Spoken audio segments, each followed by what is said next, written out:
So it's Q1 2022. Apple is going to be ramping up to show their first event, usually in March or April of the beginning of the year. They do this every single year and announce some products. This year, Mark Gurman expects Apple to unveil the iPhone SE. It's going to have a minor update. Basically, what we expect for this phone is for it to get 5G. Same enclosure, same basic iPhone design, and this iPhone is clearly for people who don't want the latest iPhone, they just want a iPhone. They don't want the iPhone, they want a iPhone, and this is the iPhone for those type of people.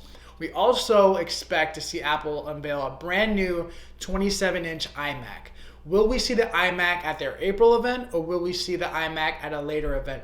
In my opinion, the iMac is going to ship later on in the year, maybe closer to the summer. And the reason I say that is because they just unleashed the M1 Pro and the M1 Max late last year, and right now to unleash a brand new silicon in March or April is going to be a little bit too close to that M1 Pro and M1 Max release. So I do see them ramping up production for later on in the year and announcing that maybe from the summer to the fall season. But if Apple does decide to announce a 27-inch iMac at this March or April event, Apple is going to unleash the brand new M1 Mac Mini as well. Basically, if you look at the Mac Mini lineup, has the same enclosure since 2010. It's drastically overdue for an upgrade, and this is the year that Apple's going to be able to use their in-house silicon from scratch and build a brand new Mac Mini design, as well as the iMac 27-inch design from the ground up with Apple Silicon in mind. And this is not Apple's first iteration of Apple Silicon, so this is actually going to be the Apple Silicon that most people are going to get the best bang for their buck with. Because Apple has been able to kind of